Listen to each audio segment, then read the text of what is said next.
Hey, I'm Dr. Jeff Nickel, veterinary behaviorist, and I have Rico here. Hi, baby. Rico belongs to Alana. Talk louder. Yes, please. Okay. Well, so anyway, this dog has been very well trained, and Alana's going to come in just a minute. And we're at Animal Humane, New Mexico, and we're going to talk about dogs who have a little struggle walking on leash in a civilized way. And, you know, behavior problems can certainly become part of that, but also some dogs just don't understand. And some of them are frustrated with what we call an artificial barrier of the leash, because dogs don't intrinsically understand them. And some dogs adapt to leashes real well, and others have a hard time. And the natural tendency when dogs lurch and jump and bark and pull is to correct them and reprimand them, and nobody's having any fun at all. And there are ways of making this so much better and teaching the dog to work for you and earn reinforcers. Food is good, but that's not the only one. So Alana, you have this other dog named Aiden. You're coming in. Aiden here is a, I don't know what the heck kind of dog she is. And in fact, this guy here looks like he's like a, what is he, an Australian Shepherd? Australian Shepherd and something else. Yeah, right. And he's very handsome. So bring Aiden in. Let's take a look and see how we do. Oh, all right. Just place. Okay. Go to your place. Rico, place. Oh, what a good boy. Look how good he is. Can I give him a treat? Are you okay if I give him a treat? You should always ask people before you give their dogs a treat. And did you notice how well he was trained to do that? The beauty of teaching a dog to go to a mat or place, whatever word you want to use, you're always consistent, is that the dog has something to do instead of reacting.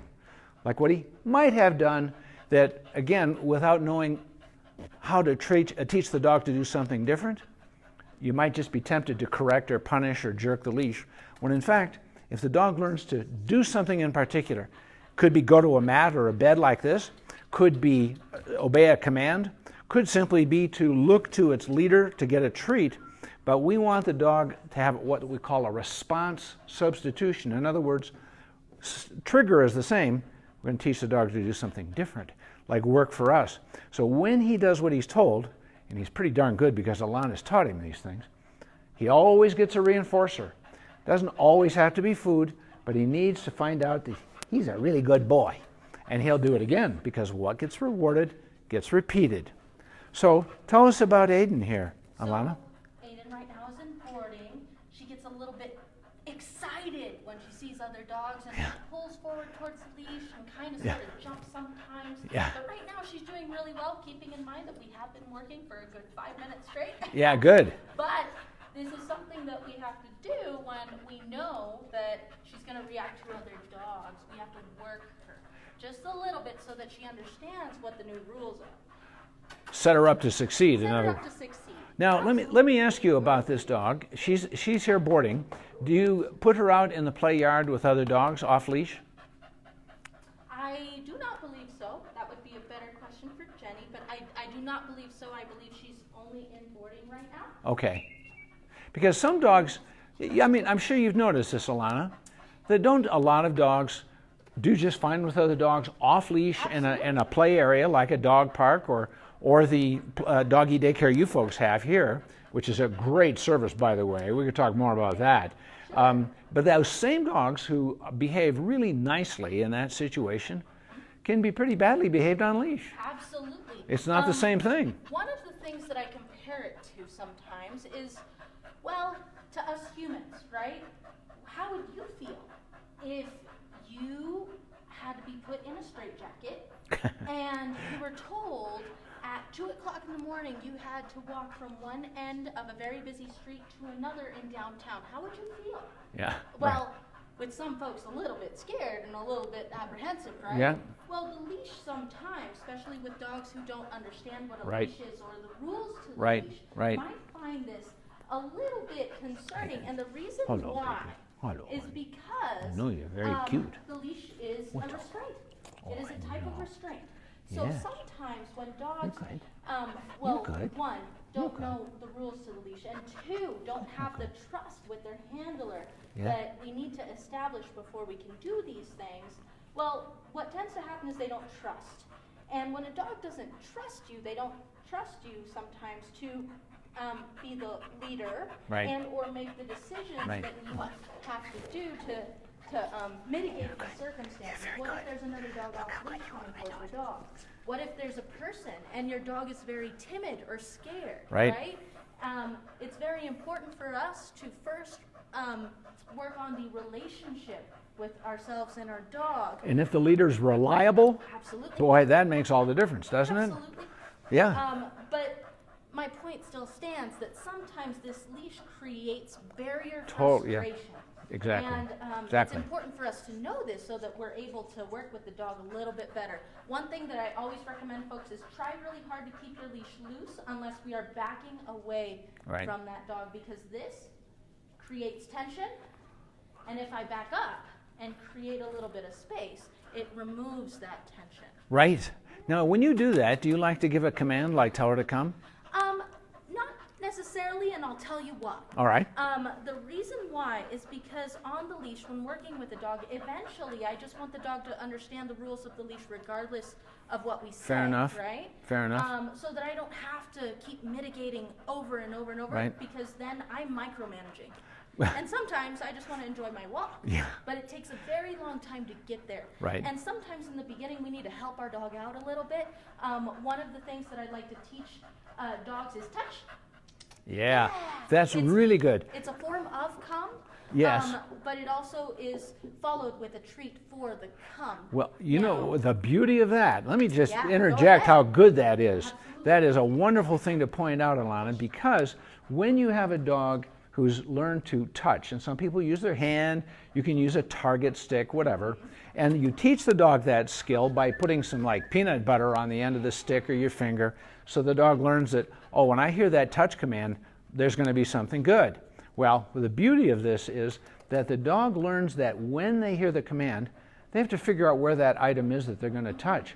So you might put your hand out or your target stick out here one time, and you might put it over here, or you might put it over here, or put it up here, and the dog has to abandon the trigger that was ramping up its arousal to find your hand or your target stick so that it can touch it, because as soon as it does, if you got the dog clicker trained also, they get that immediate reinforcer, they get a little food reward, and what you've done is derailed them from their focus on some other dog, for example, and now they're working for you. And then you can set them up to come to you, back up, that kind of stuff. But you break their focus by earning something from the leader. So that's a great thing to point out. I'm really glad for that. Sure. Now, it is very important to note that there are very different types of reactivity sometimes. Sure. There's fear reactivity Yeah. and reactivity because of quote-unquote weak nerves or poor genetics, right? Well, they can certainly be genetically yeah. predisposed to anxiety. We have robust research on that. Right? That's right, yeah. There's also forward aggression or reactivity. Yeah. There's the startled response. Yeah, reactivity yeah, a that lot of them get happens. scared. Uh-huh. Yep. And so there's many, many different types of reactivity. And because of that, we always recommend that you speak to a professional and to a trainer before you try any methods on reactivity. And the reason why is because, one, timing is important. And we want your timing to be really, really good so that we're not accidentally teaching your dog, if you bark and come back to me, you get a treat. That's one. Yeah. Two, we don't want to accidentally make it worse because of tension or because of lack of timing. And three, well, if we don't know what we're doing, let's just make sure we don't make it worse. Well, that's for sure.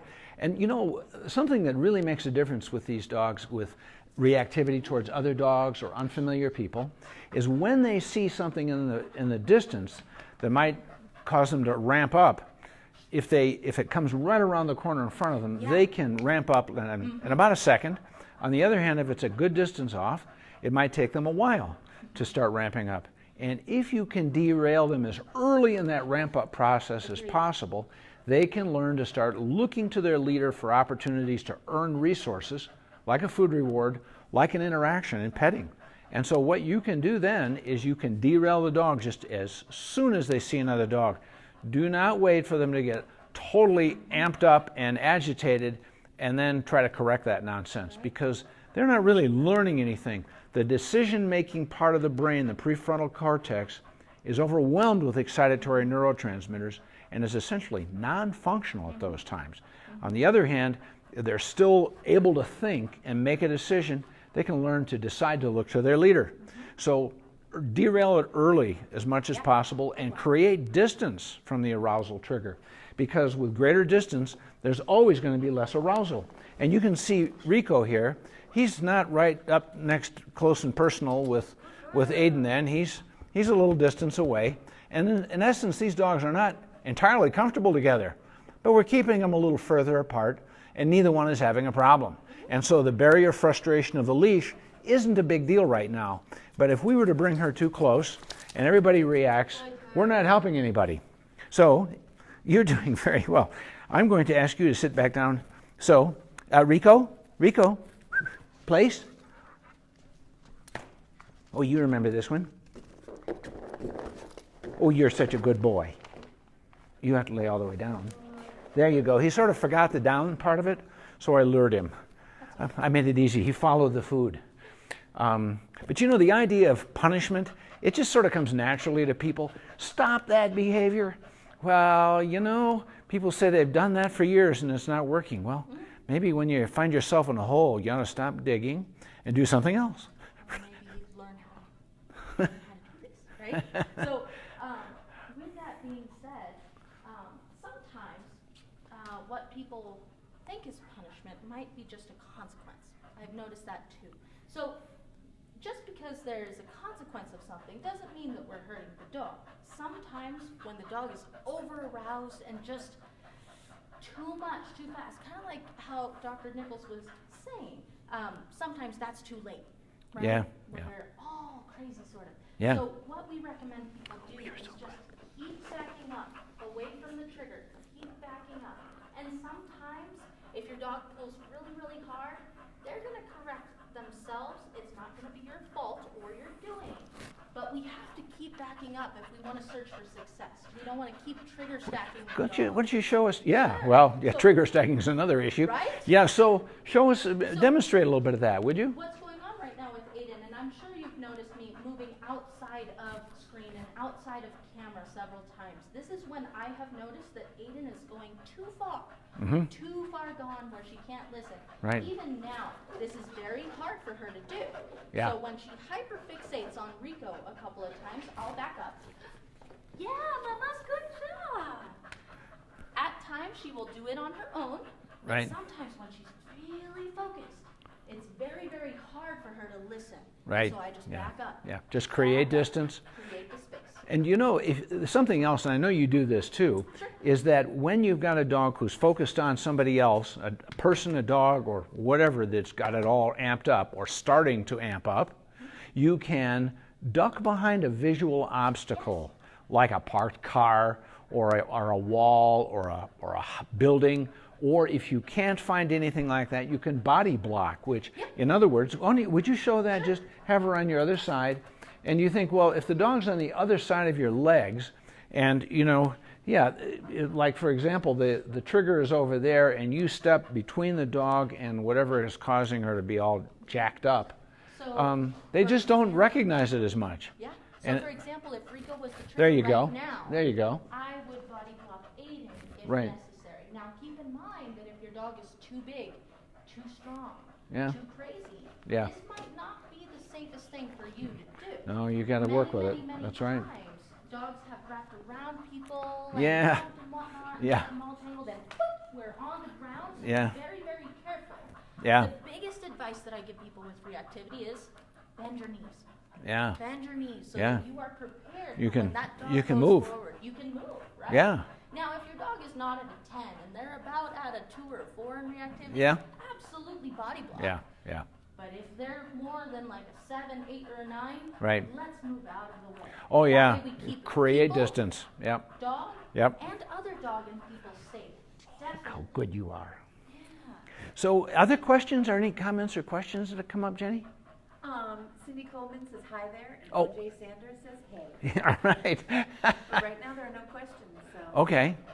You know, I was going to bring a head halter Do you folks recommend gentle leader head halters or At times. halties? At times. Yeah. It depends on the severity of the reactivity. Yeah. So sometimes when dogs don't have their initial foundation, either in obedience or in the relationship Right. with the dog, we don't recommend those too much, because if we just put it on the dog and they're really, really Oh no, reactive they and have go to. forward, No, they need to learn how to wear it. right? That's right. They tend Yeah, to takes a hurt while. their neck a little bit. Yeah. So what we have recommended in the past are front clip harnesses Yes. attached to a martingale collar. Okay, yeah, those That way work we well have too. Safety measures in place. Right. If the dog backs up, they don't back out of their collar or Right. out of the harness. Right. Remember, folks, safety first. When Hi, they do baby. reactivity. Hi, hi, hi. I know. Another thing You're that a we good recommend boy. folks do, especially You're a good with boy. dogs that are sometimes fear reactive. You're a good or, boy.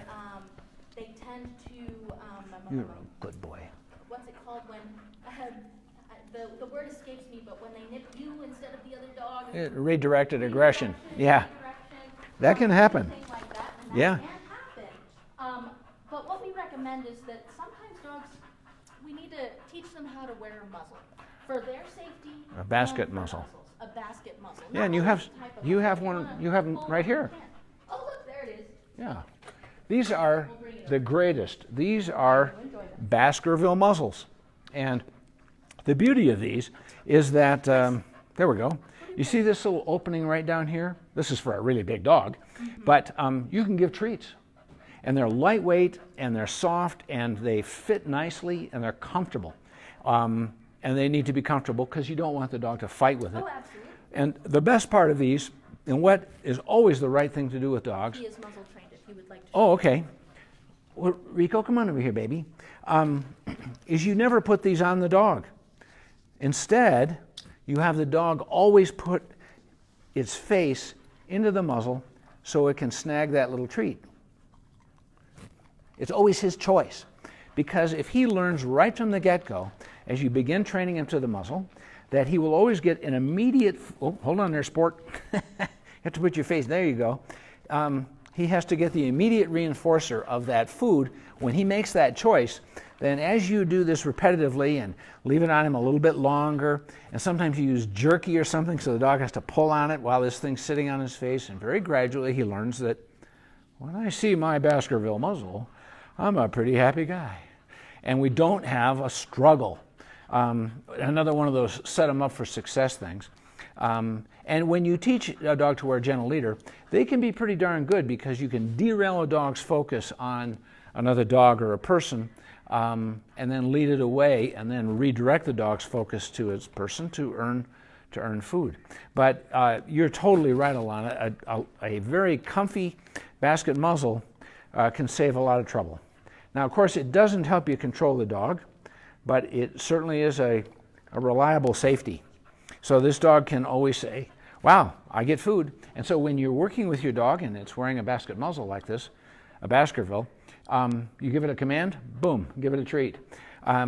These sleeve type fabric muzzles that are kind of cone shaped that people put on dogs, dogs shouldn't wear those more than a few minutes. They really have no place outside of maybe a veterinary clinic where we've got to treat a wound real quick and that kind of stuff. But basket muzzle, if it's properly fitted, they can pant and bark and drink water.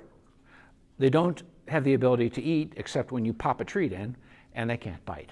So that's pretty handy. But gentle leader head halters are great, except that it takes a lot of time and repetition to teach a dog to wear it, and so it's a little harder to use. So these center pull front harnesses, like the Easy Walk harness from, well, it's a gentle leader product as well. They've got Freedom some harnesses? Yeah, Freedom is good too. The nice thing about those is they've got a strap that goes from one little ring to another, and you attach the leash to it, and when the dog pulls, like in this direction, it sort of throws them off balance a little bit, and they don't like that. You know, it's not painful, but they're not happy, so they self-correct. And if they pull the other way, then they're kind of like this. So they learn that it's a lot easier just to walk on a slack leash. So it doesn't. Now the martingale harness does a little bit of a pinch under the armpit, doesn't it? Yes, but we use the front clips with a martingale collar. Right. So it kind of controls the dog's head. Yeah. Just for safety. Yeah, that's right. All right, you got to go back to your place. Well, I hope that was helpful to people. What else do you want to add, Ilana? Sometimes, I got a dog and I have a dog here, but let's put Let's put Rico back on his place. Rico, come on, baby. Will you place?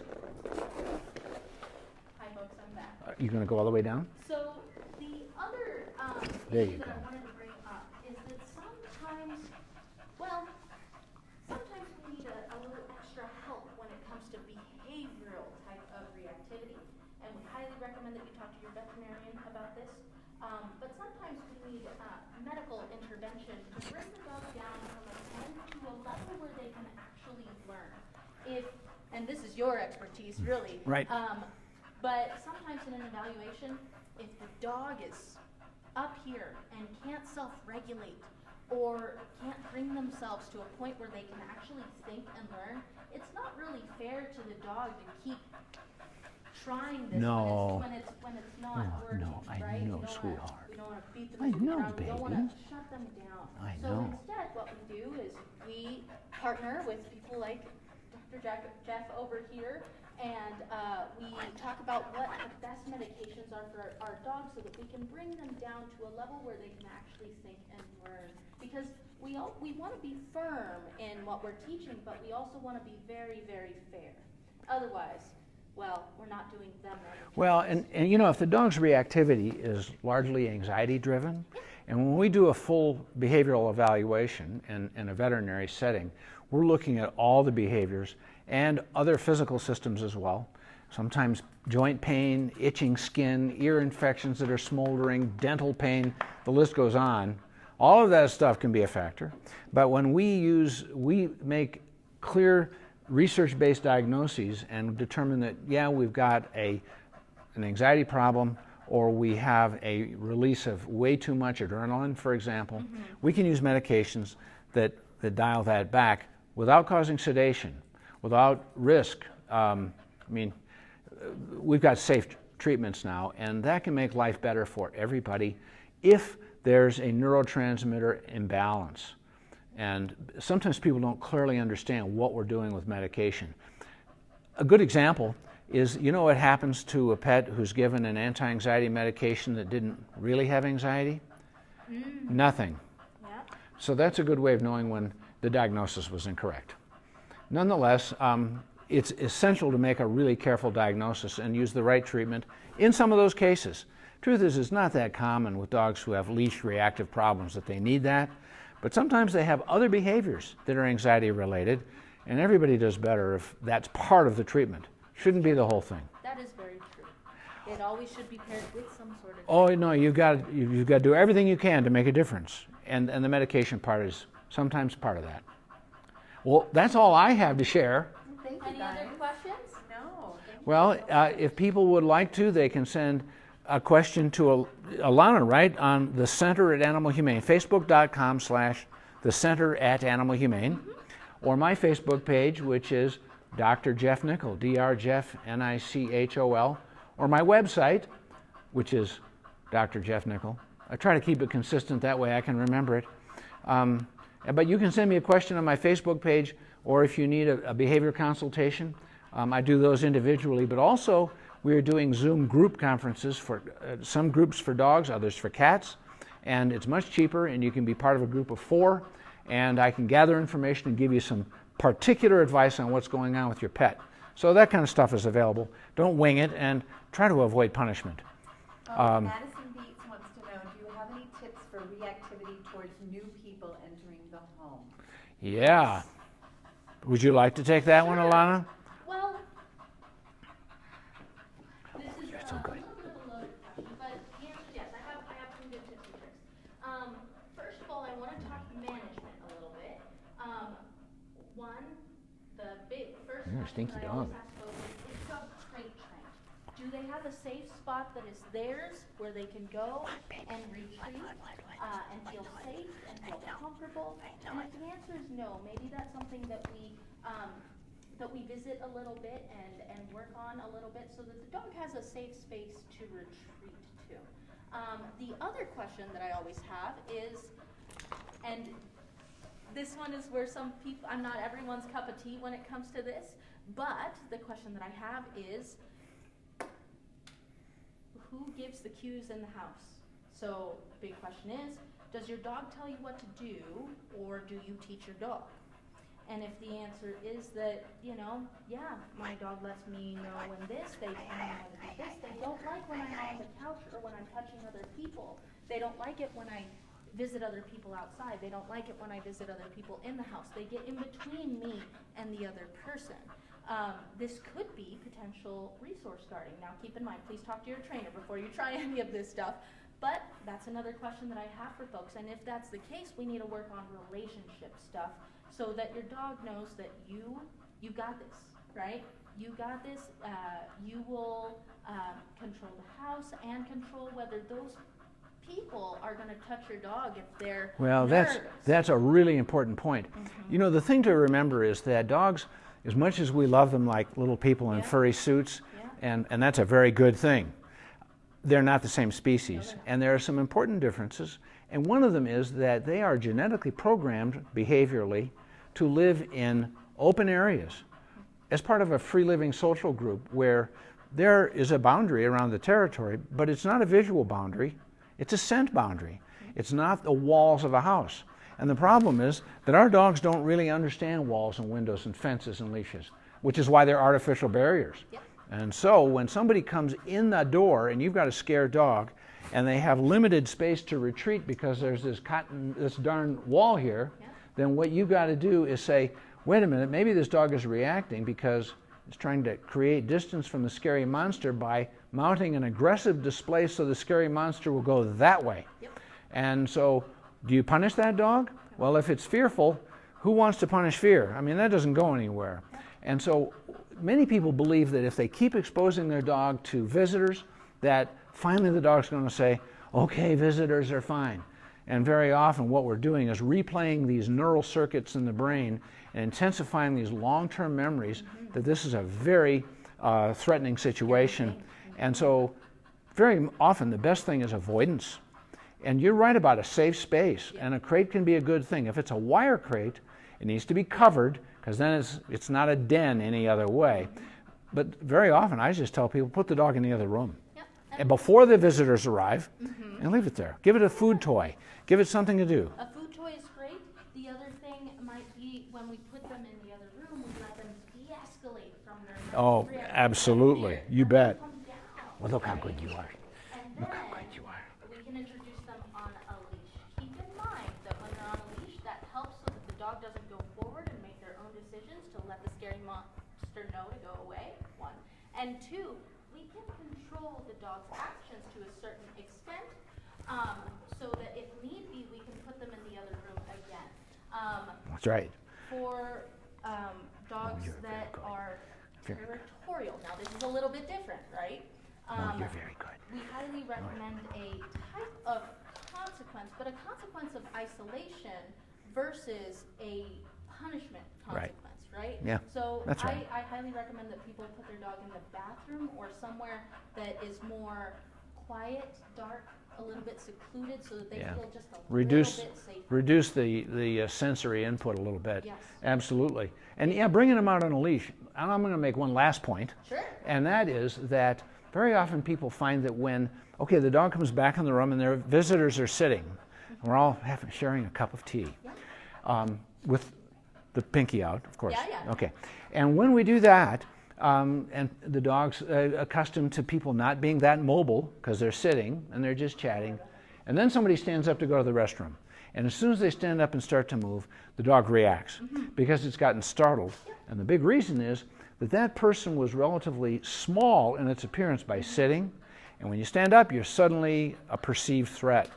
And people think, how can these visitors, how could even the family be a perceived threat for a dog when we all mean nothing but the best for these pets? We're gentle and we're kind with them, but some dogs are fearful.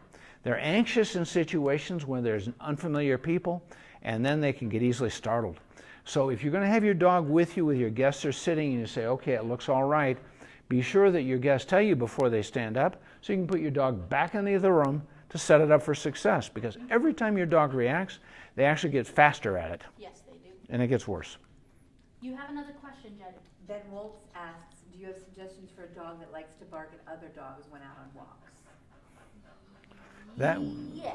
sort of what we were talking about. Right? Create That's exactly distance. what we were talking about. Yeah. Create distance for sure. But honestly, folks, until we know the exact reason why your dog is reacting, giving you this information might you're a make pretty it good worse. dog. Because, for example, there You're are a dogs pretty that bark good at other dog. dogs because, well, they have had practice, and where when they bark at another dog, they don't get to see the other dog. So in their mind, Right, they're frustrated, barking, right. They're frustrated because Yeah. they can't go see the dog. Now, what I've recommended for those folks is don't let them see the other dog. Change what the perception is of when they see another dog, or what the outcome is when they see another dog. Some dogs are just friendly, but they're very vocal, which means that they are demand barking to go see them. Now, if the consequence to the action is that we go see the dog, then that action will continue, right? So instead, if that action, if they bark and the action that comes right after is you don't get to see another dog, it'll take many repetitions of practicing not going over there before the dog stops barking. This is called extinction. But That's right. it does take a little bit of time if they're very, very friendly and excited.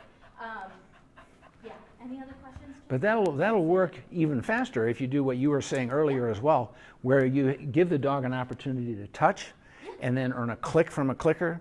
If you don't have a clicker, many dogs will respond very nicely to a tongue cluck, like something like that. Some people say yes, whatever. As long as it's an immediate, consistent marker, dog touches, and you hold out your hand or your target stick away from the other dog. So the dog has to direct its attention away from the other dog. It gets to do this thing which gives it an immediate reinforcer, like the click, for example, or the yes, and then it gets a treat, and then you can move on. I'll trade you. What, are we going to trade dogs? Yes. Oh, okay. I don't mind. Sure. Here you go. I'm ready for this one. Place. Well, she looks pretty interested. This is a nice dog. Good job. I like this girl. Yeah, I just didn't want to keep backing her up if he was. Oh, no, okay. No, that's fine. Any other questions for us, Jenny? Boy, I think we're done. I think We're so. going to be back next week. We will. Folks, if you have any questions, please send us questions to the center at Animal Humane. You can do that to our email. You can do that to Facebook. You can use us through Messenger. Either one Well, is you're so fine. good. We'd like to hear You're so good. your questions and also get feedback, not only on the live, but what else you want to hear with Dr. Jeff Nichols and myself here helping you folks. So if you have any questions, send this to us. Dr. Nichols, anything else to say? No, just thanks for sharing this time with us, and Yeah. thanks for your interest in taking good care of your pets. They bring us not only so much joy, but there's a great deal we can learn from them, and I think pets are wonderful, and I like to see ways of improving everybody's life. All right. Have a great day, So folks. thank you. Bye-bye.